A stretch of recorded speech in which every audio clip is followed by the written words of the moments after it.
All right, welcome to Witchpolice Radio. This is one of these quick hits interviews I'm doing. It's I like to call them micro interviews. It's basically a 10-minute conversation to in some cases get to know a new band that's happening in Winnipeg, or kind of reconnect with people I've had on the show previously.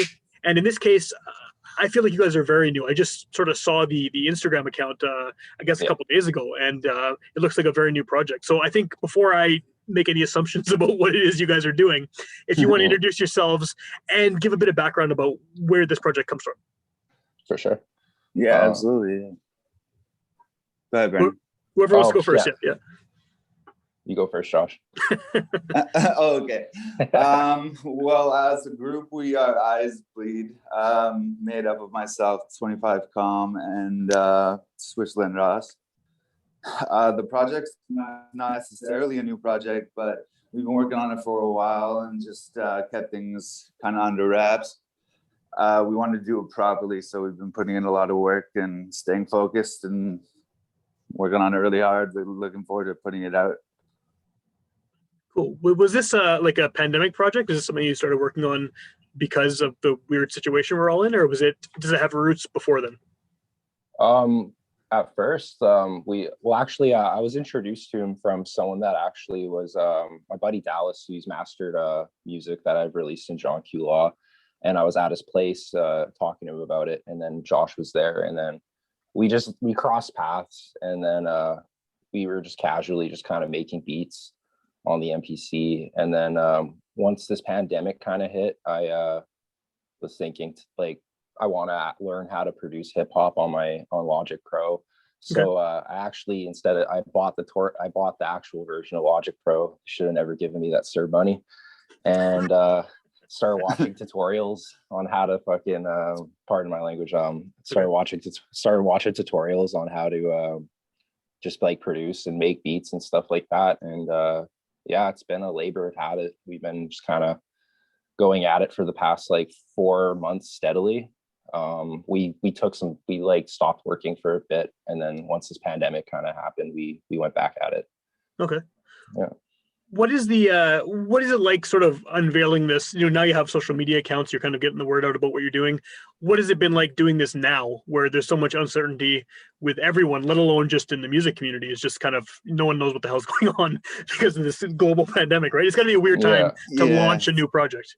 For sure. I feel like right now is almost as it gave us the ability to comfortably sit back and have the time to work on the project. Okay. You know what I mean? And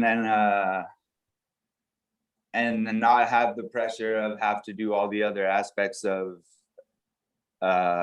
doing shows and reaching out and making appearances here and there, and that I love doing all these aspects, but it just made things easier. Sure, no, that makes a lot of sense.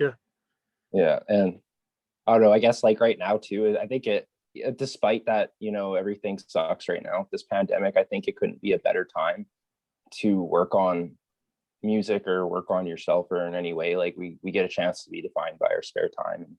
Yeah, we're using it and it's to our benefit, right? Not letting it break us. And I think we were thinking if we put this time right now and just hustle and make these songs, by the time this pandemic's over, we're gonna have enough for a set list. We're gonna have enough we'll have enough time to make the next project. And and also I could say in regards to us working on this project and having all this availability to be working on something creative, it's been great for my mental health in comparison to me just sitting at home and being bummed out. You know what I mean? It gives me something to work on and aspire to. And No, definitely. Stylistically, what would you compare this to? I mean, are there sort of other artists out there that you would sort of use as a whether they're influencers or not, as a guidepost? If someone says, "Oh, I hear you have a new project, what does it sound like?" Do you sort of have a go-to for that, or what do you use to describe it? That's an interesting question. I think stylistically, we have our own respective influences. We do have commonalities in what we make together.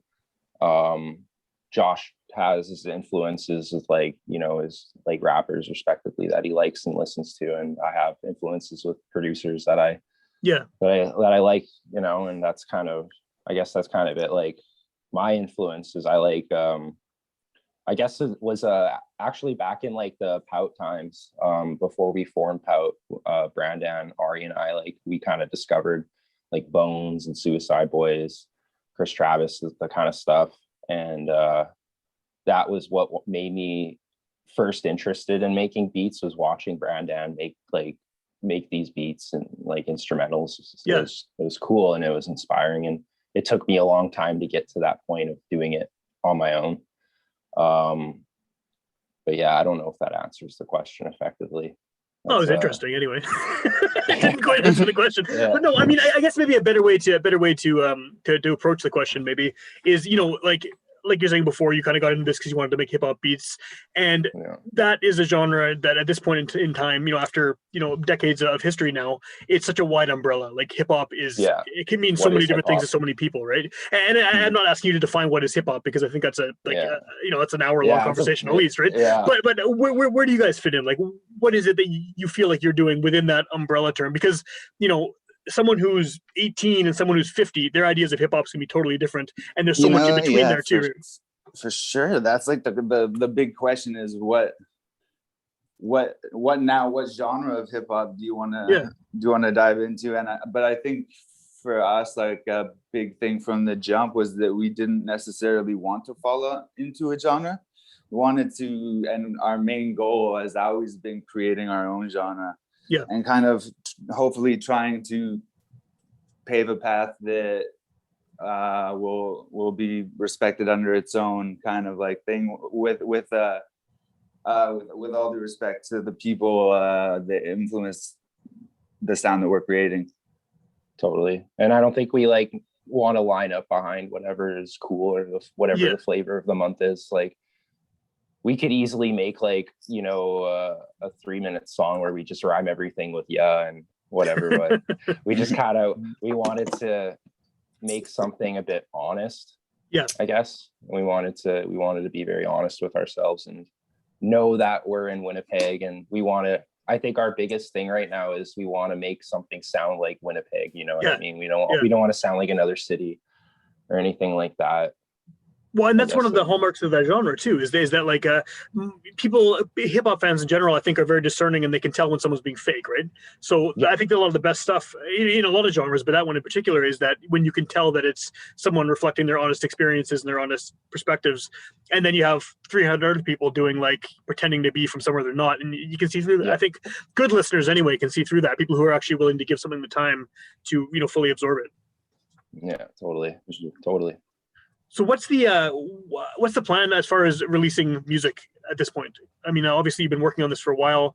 What are the sort of near future goals as far as getting songs out there? We have right now, like immediately, our next release is going to be comprised about 4 or 5 tracks in total of tracks that we've made. We have more EPs. It's just we're trying to make things sound cohesive. We don't want to have like a bunch of mix match sounds. We're working with our core sound. In about a month, we're going to release this EP. We're probably going to put another video out to accompany it, and then after that, we're going to work on the next EP, and then so on and so forth. We got like 3 EPs lined up. So that's a plan for sure. Yeah, that's hopefully that takes you out of the COVID time too, right? And then you'll be able to play shows and get out there more. Totally. Absolutely, that'd be great. What's the best way for people to find your stuff right now? If someone is, you know, hearing about you for the first time here and they want to check out what you're doing, what's the best option at this point? I feel like you could go check us out on Instagram at eyesbleed.com. That's CALM. And we're going to be releasing some stuff hopefully soon, as far as like another promo goes for some video stuff, and we'll be promoting all that on the Instagram. But like we said, we're fairly new, so anything that you want to reach us on, I think Brandon, you can tell me if this is right, but is the IG is probably the best way to go right now. When we release this stuff, just due to sample clearance and all that, it'll be on SoundCloud. There's no way it's going to be on Spotify. But honestly, it's fine with being on SoundCloud anyways, because most people have SoundCloud, or it's a good enough app to listen to music on. Yeah, people can find it if they want to look for it. Yeah, if they want to hear it, they'll hear it. Right on. Totally.